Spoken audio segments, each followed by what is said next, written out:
Hey, All right. Hey, Hello there. I will hello. remove myself. Hey, hello there. Hi, Sarah. How are you? I'm okay now. I've been watching with interest, and I wondered if I'm going to be geeking out. I don't think I've ever geeked out, but the Yeah. last people were geeking out, so I'm ready to go. I don't know what it means, but I'm willing. All How's right. that? Yeah, that sounds wonderful. I'm Tyler. I host a podcast called The Krypton Report, where we talk about all things Superman related, and I got the honor to talk with you today. Well, it's great to meet you, Tyler. Thank you for inviting me in, and what a great cause. Yes. Yes, it is. I was gonna say I turned my camera, and if you can see, like it's a little the reflected, but I have you're right over here on my poster for Superman 2 right here. That's what we like to see. Excellent, excellent. I know. And how many years have you had that poster, or is it a new one? Well, let's see. I want to say my friend, it was about 5 years ago. He got me the whole collection of all four Wow, actual theatrical Superman fabulous, posters. fabulous. So they're all framed and designed right Beautifully here, done. and I'm impressed. it's wonderful to That's have. that's more than I have, believe me. So, like I said, I want to thank you for being here today. Got a few questions from people I talked to and myself who I was told I was going to get to speak with you today.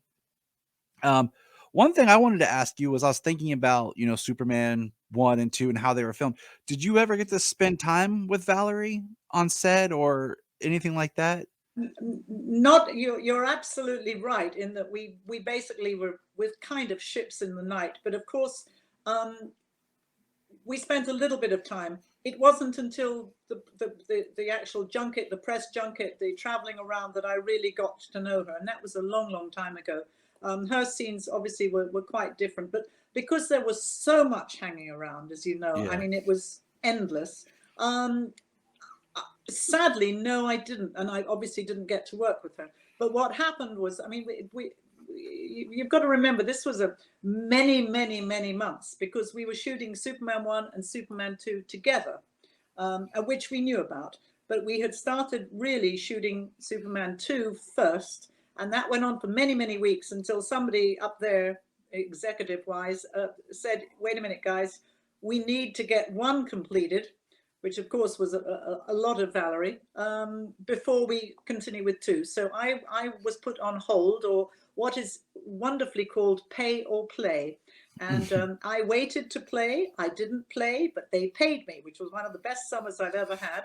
Um, and then I came back. But it was during the subsequent press junkets that I really got to know Valerie. And then, of course, over the years and in the latter years, because we were both in LA, I first, well, probably back in the early 80s, which was not, I mean, I think we shot around about, what was it, 77, 78, 79. I mean, it was when we were shooting. It was in the early 80s that I ran into her. Well, actually, I ran into her. She had two enormous Great Danes, and I ran into them Nice. walking up on Mulholland Drive with my dog, and our dogs encountered each other. And my German Shepherd and her Great Danes had a few things to say to each other. But then coming rushing along behind them was the delightful and divine Valerie, and that we reconnected at that point. And I was able to visit with her. I was in LA just before Christmas and was able to go over and visit with her, which I do whenever the opportunity arises, because she needs all of our support. And she was brilliant and still has a smile on her face and the makeup on, and just coping with the everyday business of not being well. Yeah. Just that's all there is to say. But she's brilliant. She's a wonderful human being and deserves all of this attention. And of course, that wonderful documentary that Stacey did. Have you spoken with Stacey? Has somebody spoken with Stacey? I This yes, I believe Stacy was on was it the yesterday? Oh, yeah, yes. good. Yeah, I mean, that was a real labor of love, and to drag us all. I shouldn't say drag, it wasn't the right word. He didn't drag me in, but to manage to get us all, and that took him some work, because he was somebody we didn't. I knew him, but a lot of people didn't know him. A lot of the other actors, and so it was a leap of faith and a well deserved, the accolades that he got, and of course Valerie, who looked spectacular as always in the film. So I'm glad to be here. There you go. Well, we're glad to have you, and it's wonderful to have someone who knows Valerie. Um, and speaking of knowing, yesterday I did a panel where we talked about the works of Richard Donner. Uh-huh. Could you speak to what it was like working with him and the kind of like person? Because I've always heard good Yeah, things about him, but I've never got to absolutely. speak with anyone who's actually worked with him Really? before. Well, firstly, I have to say I'm one of the fortunate actresses. I believe I was fortunate that I actually got to shoot Superman 2, a great deal of it, twice. So I got to shoot it with Richard Donner, and then again with Richard Lester. And never have two more different directors existed. Donner, I met when I went for the meeting, and I was already shooting something, another great epic called The People That Time Forgot. And I was shooting that with Doug McClure, and we were over at Pinewood Studios. And when I got to meet Dick, I was at the time, I mean, my idea of an American was somebody with tinted glasses and slightly long hair, a Californian, and a bit hip and a bit cool. And of course, he did not disappoint. I walked into this office, and there he was with the tinted glasses, and I mean, just as I said, the epitome of, to me, as a little English girl, of a Hollywood director. What was wonderful about Dick was that he was an actor's director. So in other words, he really listened to us. He let us find our voices. He let us work with what we had. I mean, I don't remember an enormous amount of direction from him, but obviously he gave us a lot of direction. And I say this because I can compare it to Richard Lester, who absolutely was working with 3 cameras and was giving us very precise directions. Now, I have to be honest and tell you that it actually worked better for me working with Richard Lester, because dear old Dick would give you the idea that, not that you had all the time in the world, but he let you explore the character, explore the scene. And for me, that could go on for weeks, exploring, if I wasn't curbed.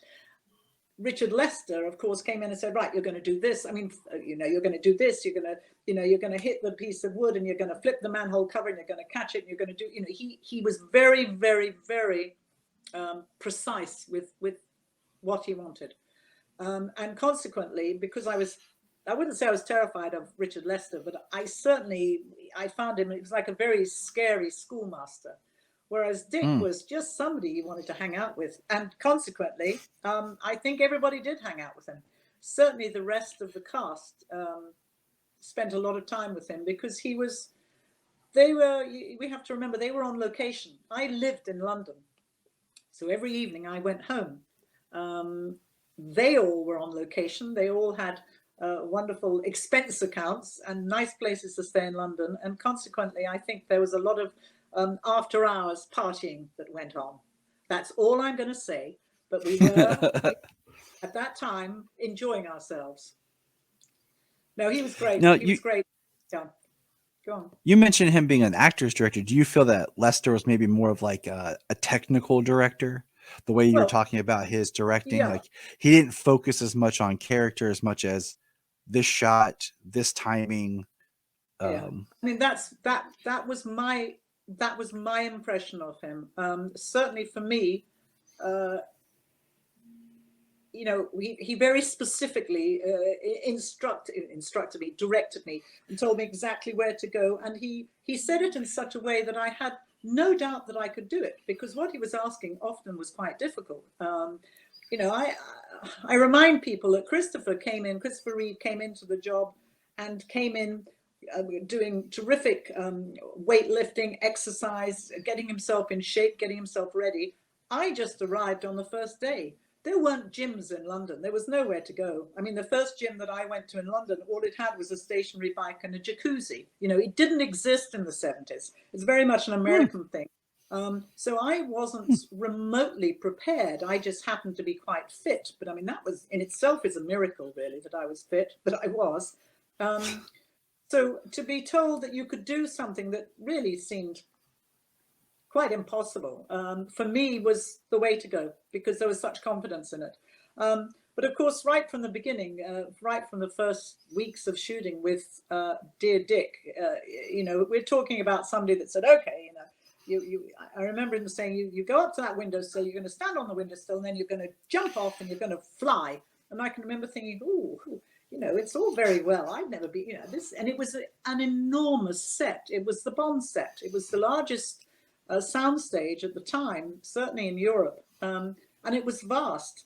And, you've got to have terrific faith in your director, in your, obviously the stunt people who advised you, but the technical crew, to just jump off, which is what we did daily. We just jumped off that windowsill and off we went, flying through the air. But it was, he was great. But I didn't get to know him as well as Margot Kidder and Chris, and all of them did, because I didn't have those wonderful after-hour get-togethers that they all did.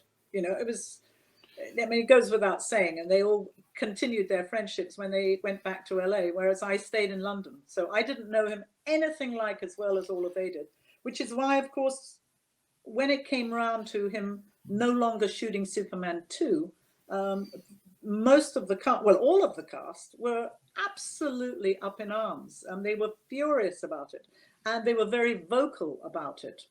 And I don't think that you all, the fans, knew for a long time that it had been reshot and redone by Lester. I'm right about that, aren't I? When it first came out. I believe, it's hard to tell. Like, I've done a lot of reading and research, at the time when the second one, I wasn't born yet. Yeah. No, but So it is. But I mean, it was. The others were very, very vocal, which is also, I think, how I came to be the person that did all the publicity for Superman 2. I did the world tour, so I alone went off around the world. I mean, literally around the world over a period of 9 months, because of they opened Superman 2 in a completely different way. Warner's did. So they opened it. Australia, was it Australia first, something like that? Yes, some sort of New Zealand, Australia, and then it slowly but sure, England, then America wasn't until quite a few months later, the following summer. So I was going all over the place opening it, and it had been open there, then we'd go again. Nowadays they open, I think, in literally 2 regions, don't they? It's sort of all of Asia and then all of Europe or all of the Americas. Back then we were doing a country at a time. So I went off, and part of the Warner Brothers decision making was definitely was based on the fact that I didn't have a lot of stories to tell about Dick Donner, Dick Lester, how upset I was. I know that Chris was very, very vocal, as was Margot, about how upset they were that he had been basically let go. I didn't really understand it. I was out of all of that. I was just asked to do the publicity tour. I was completely set up by Warner Brothers in that they said I was to go and meet a couple of executives over in some fancy hotel in the West End of London, and I was to go in and to talk about doing the tour. And when I entered this room, there were probably 15, 18 people around a big table, and they turned out to all be the different heads of the different regions, and from Japan to South Africa to Australia to France, they all had questions for me. And of course, back then you had to be, Australia was quite chauvinistic. Their remarks were quite different from anything I was used to, compared with Japan, where I was to go to after Australia, who were very, very respectful, and you had to be very careful what you said and very polite what you said. And for instance, in Japan, they edited the scene where I kicked the astronauts between the legs, she said politely. That scene, that was edited out because the Japanese didn't like that, to see a woman doing that to a man, sort of stuff. Interesting. So I was put through a sort of a test. Well, it was a test to see how I could handle this sort of quick fire remarks and, the different sorts of remarks. And certainly in South Africa, because apartheid was going on and everything was, they had a different approach to things there. they needed to be sure that I was going to say the right things, and consequently, I did say the right things in that meeting. And from there, I was then set up to do all the publicity. So I mean, obviously, Christopher and Margot, they went to, we went to Washington and they went to Paris, but the worldwide tour was me. And in fact, Terry Stamp said, he said, you'll do it once. He said, you'll never do it again. And it's true. It was a killer. But, I was 28, 29, something like that. And the world was my oyster. Plus, everything was first class. It was very exciting. Lots and lots and lots of bars of soap and lots of ashtrays I stole and lots of towels. It was you kind of getting back for living in London while everyone was on location, getting to have fun. You're like, it's my turn to be on location. And I certainly made up for it, believe me. Yeah. What was the kind of dynamic and friendship that did you build with between Jack and Terrence and yourself, being the that most all your scenes are together? Yeah, the three of you like there again, you've got two of the most different human beings. Terry had just come from his experiences. He'd been living in India in an ashram for I don't want to get the quote right, I don't want to get this wrong, whether 7 years or 9 years, but he'd been away for many, many years, living a very different sort of life in an ashram. And he returned to England to do this film. And he tells lots of funny stories about how they found him in a monastery somewhere and got in contact with him. So he was, without doubt, was very, certainly when we started shooting Superman 1 and 2 at the beginning, was very, very quiet, very peaceful, very spiritual. Jack was Jack. Jack was very full of all the wonderful Jack stories that we've all known. He also made it perfectly clear that nobody messed with our Jack. And he delighted in the fact that he had a bit of a reputation, which I can honestly say he still has now. And having just spent some time with him just just before Christmas again, he's a very dear friend of mine. And he is the one person in the world that I know that if ever I was in any trouble, or if you were to say anything to me tonight that I wasn't pleased about, and I told Jack, he'd know somebody in your neighborhood that would come and have a word with you. Let's put it like that. That's he awesome. Was great. He's like a big brother. Yeah, he's great to have on your side.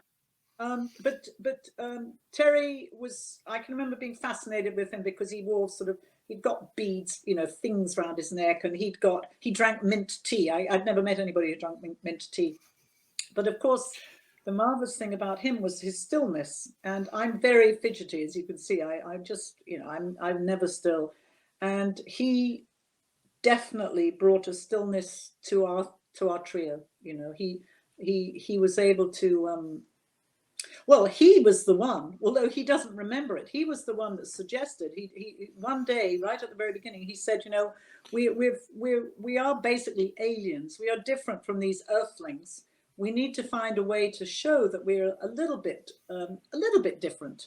And it was his suggestion that we moved in a sort of we had a coordinated move. We sort of moved with a fluidity. Now, how we did that, I mean, I look at it now and I go, bloody hell, it's pretty neat, because we just moved smoothly together. We did everything in that sort of wonderful unison. Having said that, he was very naughty. He has, and I think it's common knowledge, has probably had relationships with some of the most beautiful women in the world. And just before we started shooting any sequence, he would come up with a new name. Julie Christie, Julian Shrimpton, all these wonderful names that I was like, whoa. And then he would start to tell you, and then they'd go action, and you'd go, no, what's the rest of the story? He loved winding us up. Jack, meanwhile, had his own sort of stories, which were pretty much the same sort of stories, but with a whole different sort of bent to them. So I had the best time with those guys, and continue to do so, which is wonderful, because we're talking before you were born, as you just kindly told me. Thank you very much. I'll just have a sip more of my Coca-Cola. Hey, that's the best. Yeah, I tell you. So yeah, it was a good time. And Gene Hackman, of course, I was absolutely in love with him. He was just such a regular guy, and I just adored him. And I did spend time. I did hang out with him in the evenings. Was lucky enough to be invited out a few times, and went to the theatre with him and different things. And I loved him. Absolutely fabulous. I mean, how lucky was I? I was Yeah. 27. Brando. I mean, I don't even know if any of the kids today have any idea how staggeringly, enormously fabulous Marlon Brando is and was, or was and is. He to a young actress to be having a scene with Marlon Brando. Oh my God, he had such an aura about him, and was just such a presence. So didn't get much better than that.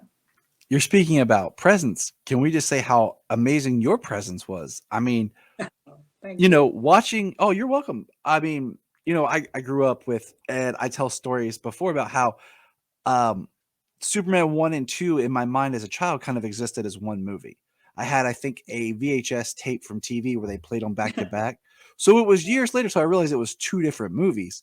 Oh, wow. But I just remember the scene, like the first scene where they say the Lady Ursa, and like the camera turns and you kind of like step into frame. It's intimidating, as a child watching this, like, especially because, as a kid, a lot of times you don't, I didn't think of like the female villain. You're like, you kind of expected like the big puff male, but you had this presence and this stare that was it was haunting. It was powerful. Thank you. That still resonates now when I watch the films. You can see what you bring, and I mean, definitely you're a lovely person to speak with. It just shows the greatness of the performance. Yeah, I can honestly, I do have to pat my own back, because it doesn't, when I look at it, I can't believe that I managed to pull that off. I'm not aware of trying to have that stillness and that power. Now, I do know that every morning I left for the studio very, very early, and I did have a very long sit in that makeup chair. I had very long hair at the time, way down to here, and every single bit of my hair had to be put up in a wig, and they would put that up, and oh yes, it was a wig, and so that pulled my face up. White makeup, because supervillains don't have freckles. I do, so I had to have white makeup everywhere.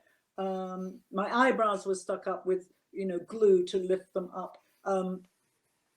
The boots, the harness, the whole thing, and it still wasn't 8 a.m. And most of the time, by the time I had pulled those boots on, I felt mean. I probably hadn't had as much sleep as I should have had, and it was a daily meanness that came over me, which helped. Plus those outfits, were so simple and so plain and so powerful. We had somebody asked me the other day about comparing it to one of the later Supermans, or the latest, I don't even know which ones, I've lost track of them all now. But I remember saying to this person, I said, yeah, but we didn't have weapons. They've all got the gear now and the weapons, the villains when they come along, Feora and different things. I said, we were just there, which I think is brilliant. The fact that we had that power and that clout, and that presence. So it is, I can look at it and it's not me. So I can say, okay, yep, that's good. And I'm glad I scared you. Good. Yeah, you have a lot of good comments talking about here your quiet strength, and right here this one when she saw Superman 2 when she was 11, and Valerie, it was amazing. thank you. That's great. I something I have to say, that all these years later, I mean, it takes quite a lot for me on a Sunday evening to sit down and do what I'm doing now. I mean, but when it's Superman, and of course for me it's Valerie, which is to me Superman. The fans, the Superman fandom is extraordinary. I meet people all the time, and of course now I'm meeting people all the time like you that tells me that they weren't born, which I find totally scary to think you weren't born. Sorry, but I'm meeting I'm sorry. You're okay. Meeting all the different generations, and you have to I don't know whether Americans really understand that in England, back in whenever it was, 77, 78, Superman, I kind of knew who Superman was, but he wasn't that big a deal. I'm not sure we had a cartoon. I don't think there was a cartoon on television. I know that at the cinema, when I grew up, there certainly wasn't Superman. I mean, we're talking about, I don't know what we're talking about. We're talking about a Lassie and those sorts of things, but there wasn't Superman. We weren't. We didn't have that wonderful sort of image of Superman that I've later discovered that Americans have. Everybody I know in America that loves Superman has told me some sort of Superman story or something about the strength of Superman, the strength of, the fact that he's for good and all things sort of American, and just when they said Superman to me, I had to sort of go away and kind of get an idea of who he was. I vaguely knew. I knew who Batman and who. But it wasn't until I arrived in America I realized how much people embrace Superman, all the different Supermans, and how fabulous is that? I mean, I just think it's truth, justice, and the American way. I think it's brilliant, and I'm still being spoiled all the time by lovely remarks and kindnesses and thoughtfulnesses and also lots of stories from grown gentlemen that tell me about being little boys and loving Ursa. My goodness me, they did love Ursa. I'm quite shocked at how much they loved Ursa. Well, some of them. it's amazing. I recently did an episode of my podcast where we talked about how Ursa and Feora, how they're two different characters, but for a lot of people, they kind of blend them in their mind as the same one. And we kind of talked about the differences. And nobody else has played your character. Ursa is your character. And I thank you. I really, I really, really, really appreciate that because I'm very proud of her. I'm very proud of that whole, certainly Superman 1 and 2, the whole package is, how lucky am I, How lucky am I at my age now to be looking back and to still be able to talk about, I mean, this year I'm off to, to do Superman events because people still want to talk and still want to meet. And obviously Feora comes into it with, periodically people mention it to me, but I do see the comparison, except I don't get it because, like I said, she seems to have weapons. And I just, my Ursa was just there. She was a presence. So, my friend and I, he does a Superman podcast as well called Digging for Kryptonite. We talked about how I would love to see, and like we kind of were creating the story as we went, of Feora and Ursa together, because a lot of times I see Ursa as being more this powerful, and like in the comic book there was one that Richard Donner helped write. Right. Yeah. Ursa is very like a she likes to torture her prisoners. She's very, she's evil, and I always see Feora is, I say Feora is bad, but like Ursa's more of that, she's like the enforcer. And I would love to see that dynamic of like just two, BA female Kryptonians, instead of always separating the two, let's have them together. Yeah. Let's see their power. I know. The only thing is about that is I'd have to step aside for some nubile young thing to play Ursa, and I don't know how well I would take that. That's the only thing. So unless we've got them at, in later life, that might be rather sad though. I don't think I could get. We could do it. We could do it in animation, because I know that animation's good. Animation's good. Yes, there you are. Animation's perfect. I think that's a very good idea. I think the fans would love that.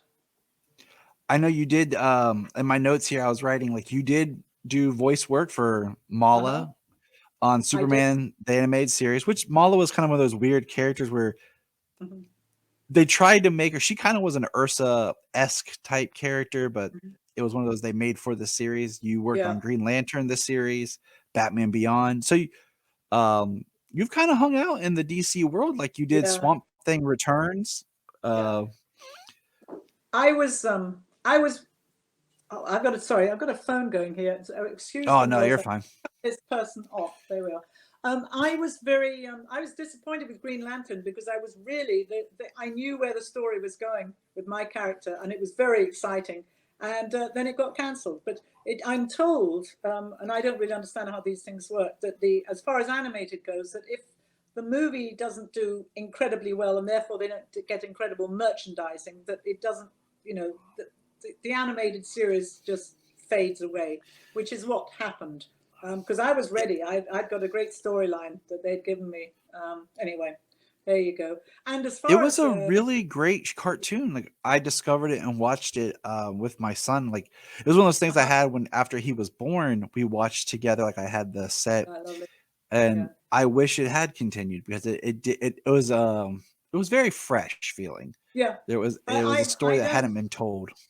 Yeah, I don't know so much about the technical side of things, but I do know that at the time they were very excited by the animation because they were doing something quite different that they told, they said would be, that people would love, and it would be the first time it had been seen. There was a great excitement around it. But anyway, and the other Superman, that character, what was the Superman cartoon animation called? It was The Adventures of Superman. It was that's it. Mala. Yeah, and I remember thinking how wonderful I'd got that tiny waist. It's always a surprise afterwards to see the way I thought. Oh, okay, I can take that.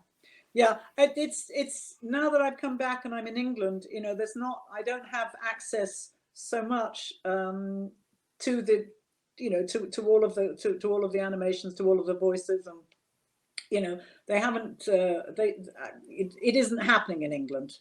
I know we Yeah. can do them transatlantically and everything else and in a little studio, but I mean, I loved going into the studio in Burbank and wherever, and getting together with the other actors, and doing boof and boof and boof and all of that. So it was great fun. It's great fun. Certainly better than having to learn my lines, that's for sure. Just getting to read it. Anything to learn stuff.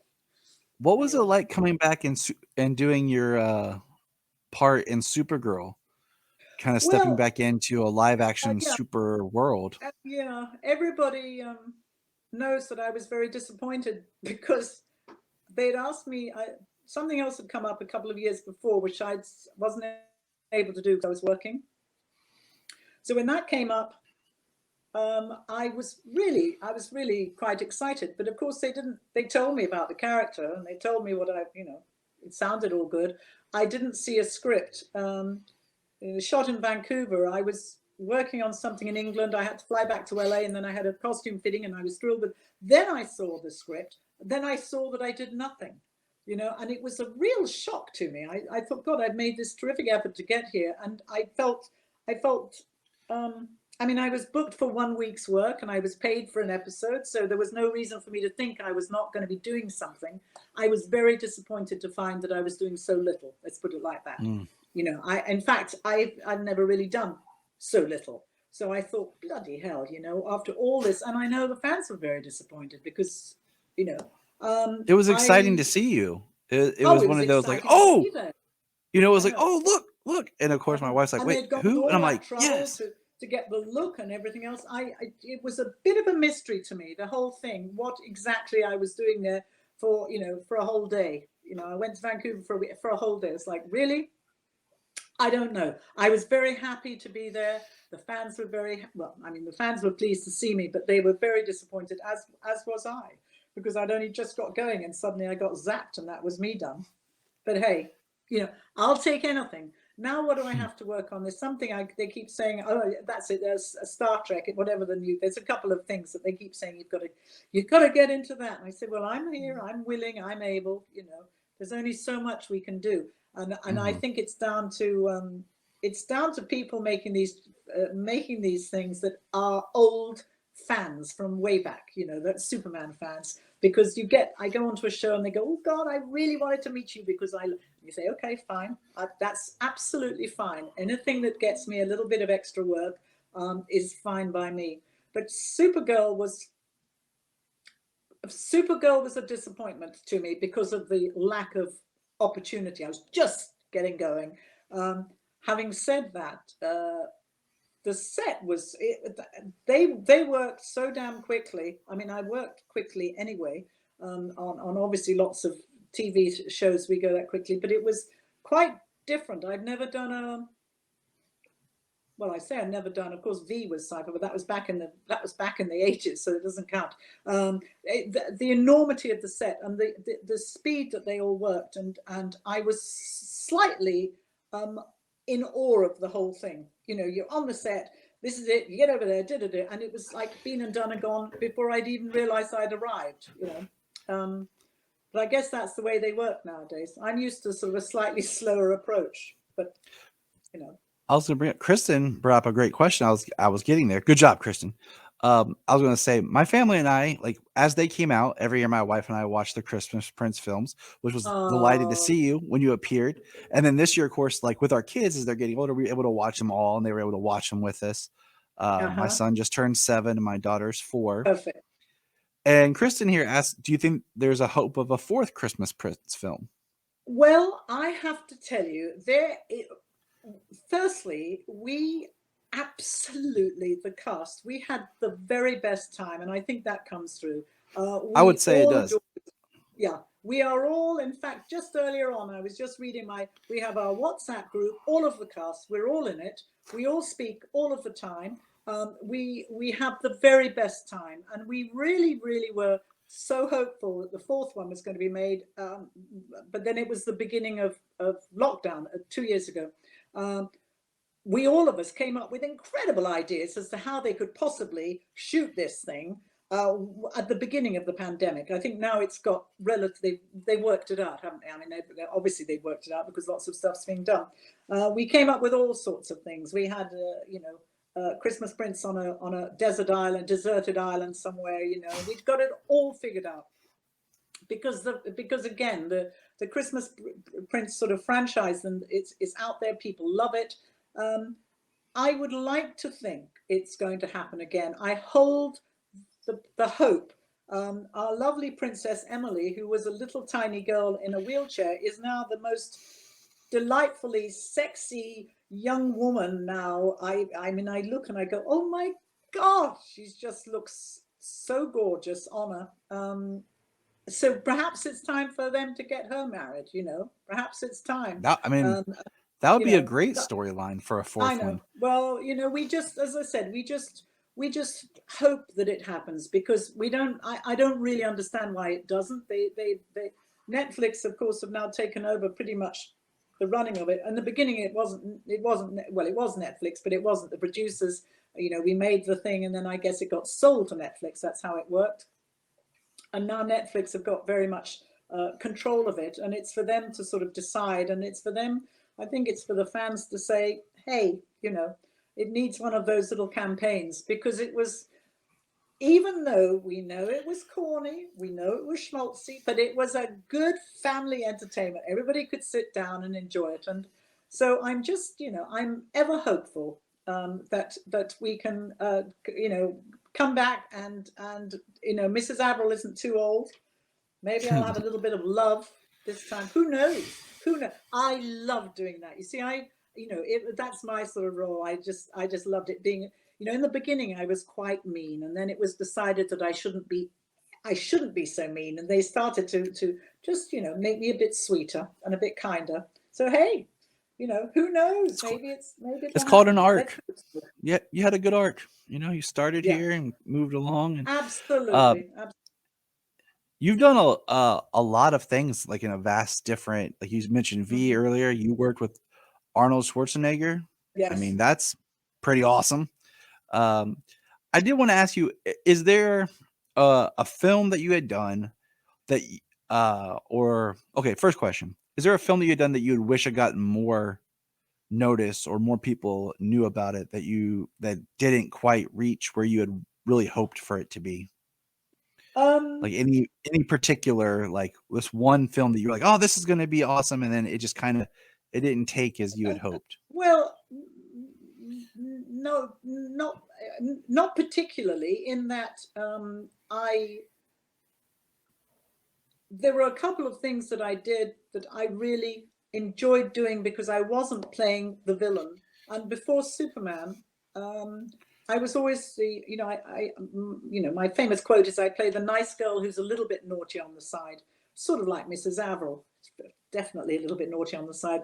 And then once I started playing, you know, evil bad, where, you know, I started going down that path, and that was all the work. I had tried very hard not to go down that path originally, but then you want to work, and things come up, and things like, you know, for instance, as you mentioned, V, and then, you know, you start getting into the sci-fi, and it's Stargate, and it's Babylon 5, and the fans are loving it, and that's what's coming my way. So there was a tiny little, and it was only a short film that I did called Changing Directions, which was made by a young Swedish director. And off I went to Sweden to do this little film, and it was set in the 60s.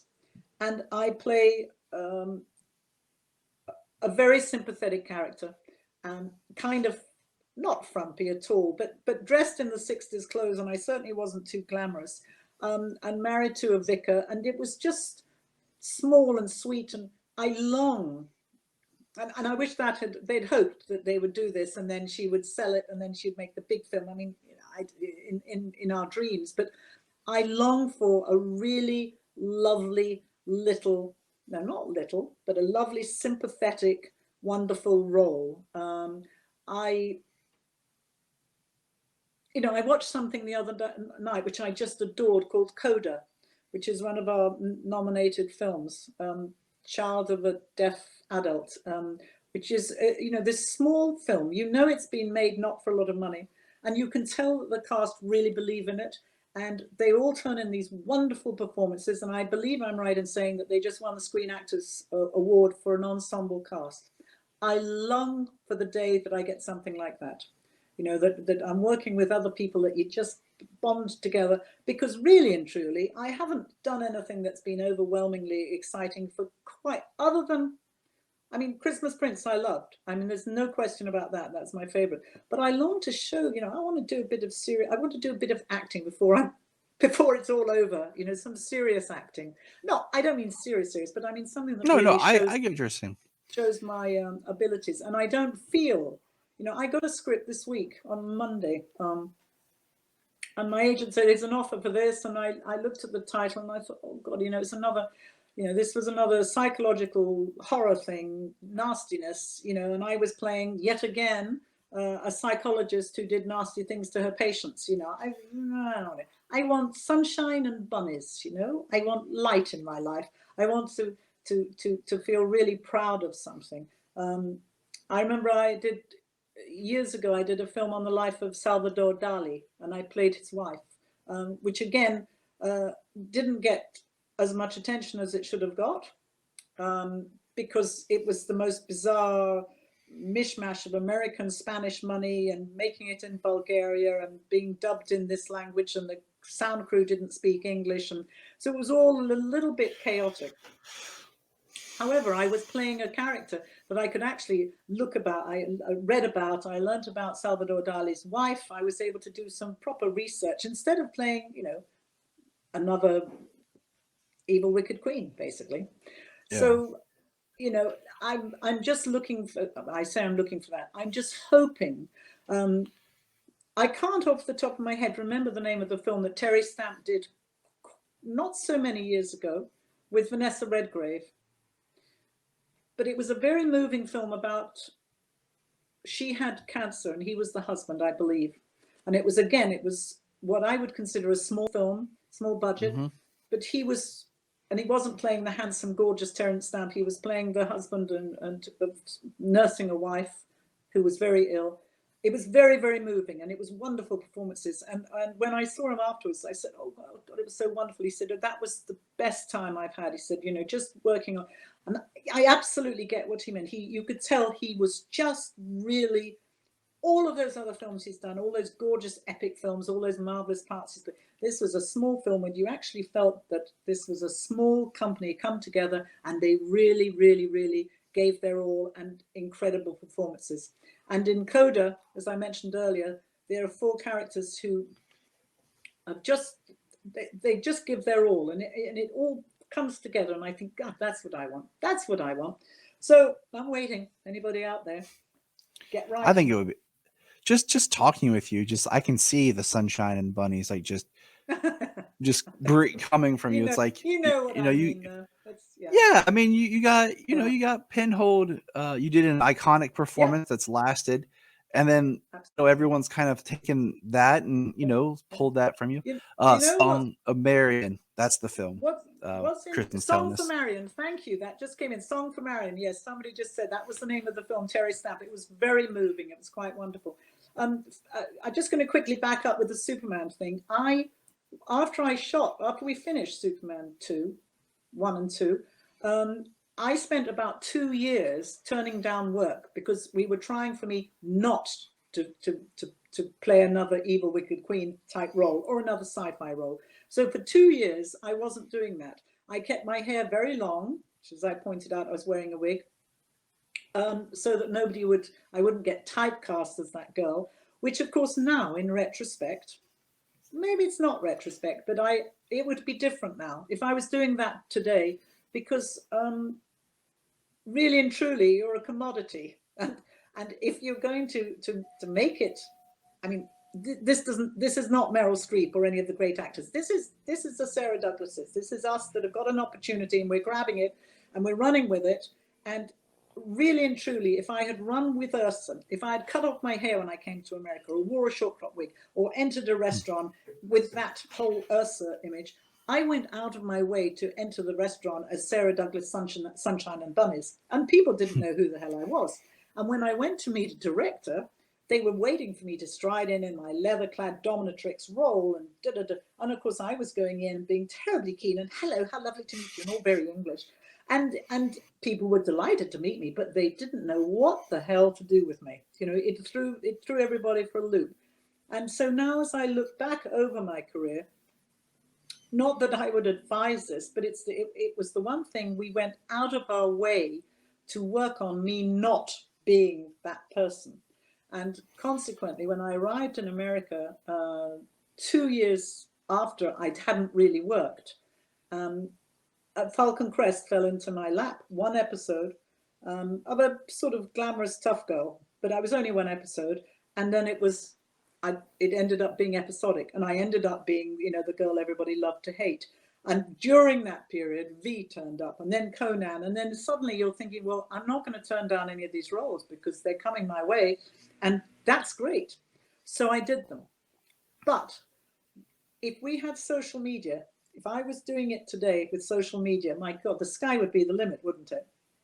Because you only all know me because I got out there in the 70s and the 80s and the 90s and publicized my stuff and got, people start to talk. Nowadays, you do it like that. I mean, I've just done it for this, the people on Coda, the young actress, Amelia something, and I apologize, I can't remember her name, an English girl. But she, here I am talking about this young woman who was just fabulous, and I was so impressed with her. That didn't happen back in my day. I got my quote in Variety as the leather-clad dominatrix, and that'll do for me. But not everybody reads Variety, right? Right. So it's a whole different way of presenting now. And as I said, it's like being a commodity. You sort of pitch yourself as a certain way, and you market yourself, and other people market you. This is what you get now. I'm happier down the bottom of my garden, really, but we won't tell anybody that. We have a question. Do you enjoy voice acting by parts? Yes, I there's all sorts of, like I said, when I was in the States, in LA, where I've only just left, but I was living there for 20 years, to go into the studio to do voice acting was an absolute joy because you're sitting with other actors. That is much more fun than doing it on your own in a booth. Although I got involved with a wonderful podcast called Tara Tremendous, which is one of my favorite things that I'm doing at the moment. I've been doing it for the past couple of years now. And it's just me doing my part. So I'm having to imagine everybody else, which is not so easy, but it's a challenge. It's a challenge, and it's a great challenge. Of course, I'm playing a mean person in it, so it's not that much of a stretch, but maybe she'll get sweet one day. I don't know that I will. So I do enjoy it. Voice acting is great, and I love doing audios, and I've always loved doing audios and reading books. And basically I'm really happy just to still be standing at my old age. I'm just really happy that guys like you are interested enough to want to speak to me and to hear about the good old days. Mind you, if I told you about the good old days, I think we'd be taken off the air, so I better not. They were really good old days. Oh my Lord, were they good? Yeah. I was sitting here thinking, I was sitting here thinking about everything you said about and I think I just kind of drafted a story. Here's my pitch for a movie for you. Okay. You play basically two sisters. That the one sister, the sweet Sunshine and Bunny sister, her husband has passed, and and her sister comes to town, who's more of the mean, the rough sister, and now the two sisters have to reconnect. So it's basically, the story is, you get the drama and the smallness of these two sisters who drifted apart for some reason. Maybe they both like the same man, and the one sister won out. And now you get to show the two sides of your personality and your acting. You get to be the lovely bright, and then you get to also play the mean, and then how the two reconcile together. And it would be this, Get writing. I'm on it. I'll do it. Let me tell you, when I finished Falcon Crest, at the very end of Falcon Crest, I was asked to do a pilot with my old friend Jane Badler, and we were playing sisters in that. Jane Badler, of course, from V. I could not get them to release me from Falcon Crest to do the pilot, but we were playing twins, which would have been great. I don't know that one of us was good and one of us was evil. I'd like to think that I was the good one, but maybe not. I don't know. I'll go with it. Yeah. Kelly anyway, here, that's a great idea. Yeah. Kelly here says we would love to hear about the good old days. So maybe we'll have to do some sort of a podcast later, so we don't get kicked off the air. There you go. You and Kelly can sit and chat. Oh boy, I tell you, we sat many years ago in Smallville. They had a wonderful event, and Jack and Valerie was there as well. We all flew in from LA, and Jack, I remember we sat at a table, and the mayor and all the dignitaries and everybody around, and of course, we all get together. Valerie's got some good old day stories. Oh boy, does she ever. But we all got together, and we'd had a bit of wine, and we were getting louder and louder, as one does when one's drunk a bit. And of course, we were telling stories, and Jack was telling some of his stories, which are really extraordinary. And I can remember suddenly realizing that the whole room was hushed, because we were all at different tables, as everybody was listening in, as Jack told us the story of two nubile young things that had come to his dressing room, or whatever the hell it was. But when we get together, we have the very best time. And of course, dear Margot, who's no longer with us. I mean, we had a good time. That's all I can say at this stage. But for any of you that were born then, you know what I'm saying. My friend Ryan here asked, do you have a favorite line from Ursa? Well, I do think "let's just hold hands" is one that I love. I know that people say, go on, oh, Superman. They're always saying, do that one, shout from across the street. But I don't know whether I can tell you. I can tell the story because you'll get it. I was 2, 3, 4, 5 years ago doing a play in the West End. And I went to a coffee bar at 10 o'clock in the morning. And I'm looking very rough, feeling very rough, grabbing a cup of coffee. And the young man in front of me, it's quite common to see people, with "Kneel before Zod," which is a line obviously from Superman. People had a t-shirt on and "Kneel before Zod." And it became quite the thing for people to have a t-shirt, which I hadn't yet seen, with "Kneel before Ursa," for those people that loved Ursa and just loved the idea of it. It was a bit of a joke. So this young man went up and got his coffee, and he was quite fey. I remember thinking, and his hands were going, and he turned around and he had got on his t-shirt, "Kneel before Ursa."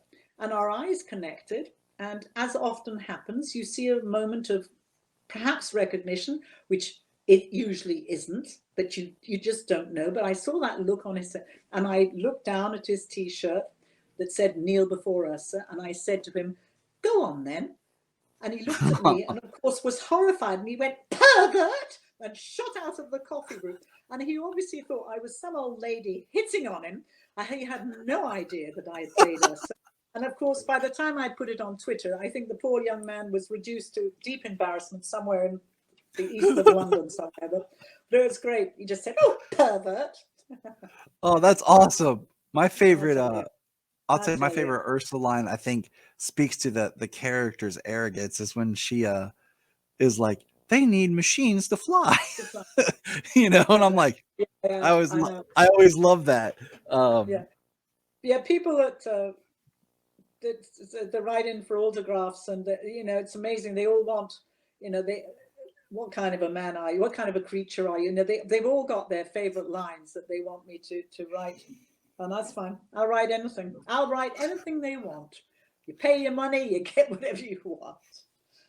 I'm hoping to be in this. Well, I'm due to be in the States this year, so I'm hoping to be. I'm going to Smallville again without Jack. I think I'm going without Jack, because last time I don't think they let us in. But I think that's in. I want to say that's in June, July, June, or something. And then I'm supposed to be in Knoxville. I've got a couple of places coming up.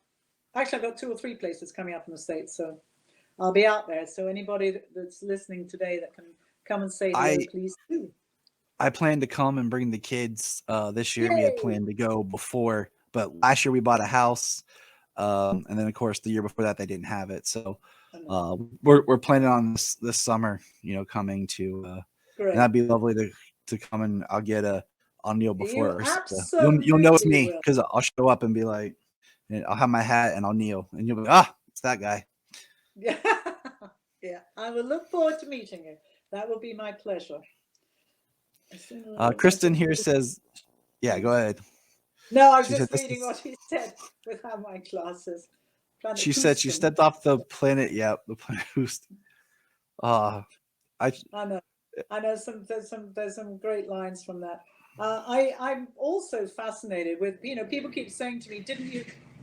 God, sorry, didn't you keep anything from Superman?" And you know, the sadness of all of this is, no. Why would we? Back then, you know, you didn't think of it. So I'm always amazed when I see. I saw my wig come up on eBay not so long ago, except it wasn't my wig. I think it was a stunt girl's wig. And then, you know, there's a couple of boots that are floating around. But they've got a museum there at Smallville. I think they've got quite a few bits and bobs of mine. But, you know, there wasn't a lot for me to actually take. In fact, I met a guy who, one of those big auction type houses for celebrity auctioneers. And he said to me a few years ago, he said, didn't Marlon Brando give you anything? And I said, no. He said, are you sure he didn't give you like a bracelet or something? So no, I don't think so. And of course, afterwards, somebody said, you silly thing, you could have said he did.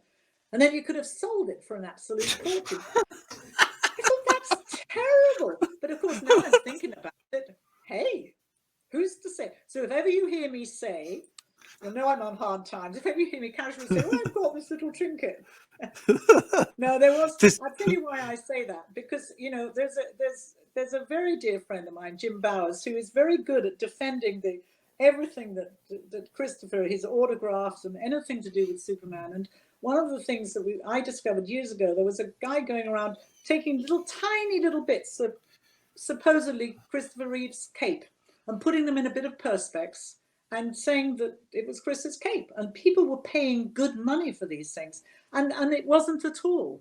You know, it's a hell of a business. You know, it's you know, people are very gullible, and I don't like to see that. So you know, so it's always something to be aware of. But I mean, Jim is over at Cape Wonder, is very good at authenticizing. That's too big a word for me. But you know, things, and you know, you have to be very careful what you purchase. Don't believe all you see. But I am the real deal. So you've got me for free tonight. And hopefully we'll get some money going for Valerie. Yes, let's see. Oh, it's almost time for me to say goodbye. I know. It's horrible. It makes me sad. Hey, Willow. Hey, Hey, Sarah, it was a pleasure meeting you, listening to you chat, talk, you. and I appreciate you being here. I am delighted. Sorry, I had a momentary panic because I am not sort of too au fait with these things. And I got my little MacBook, I got everything all set up, and then it didn't work. But luckily, I had my iPad as well. So here you are in very small, but nevertheless, I watched you earlier on, all of you. My goodness me, there's fabulous outfits and costumes. That's cosplay, isn't it? Yes. It's just, and tell me something, because I haven't got my glasses on. You don't have a black eye, do you? No. The character that I'm portraying is looks like she's crying. Fabulous. Now I So see. yeah. No, now you've got it now. Well, I'm relieved. Listen, guys, I wish you all the best. I look forward to meeting you wherever, but it'll happen. I'll be out there. Thank you, And Sarah. thank you, and good luck with your fundraiser here. You're doing a fabulous job, and it's much appreciated because Valerie is one of the loveliest people on earth, and she needs all the help that we can rally. So thank you. Absolutely. I'm Thank gonna you very I'm much. gonna go and have my Sunday supper. All Bye-bye right. now. Enjoy. Bye. Have a good day. Bye-bye. All right, so we're gonna close up here for this panel. We have Lacey Clegg on her in the green room. Tyler, much appreciated. Thank you very much for handling Sarah. Oh, you're welcome. It was a pleasure. Looking for more panels with you. All right, so we are gonna do the next panel right away. Photography with Lacey Clegg. I really hope that I'm saying her name right. But okay, so we're still at 300. Oh, we're up to $360 right now for the fundraiser. All the great prizes that were given away. And I'll play this little blurb. The Multiverse fundraiser is a benefit for Oscar-nominated actress Valerie Perrine. Ms. Perrine is known for her roles in Superman, Slaughterhouse-5, Lenny, and so many more. We've teamed up with documentary director Stacey Souther to raise money for Valerie's medical expenses and other needs. Every donation and every post share gives you the chance to win super prizes. Go to the website listed for details.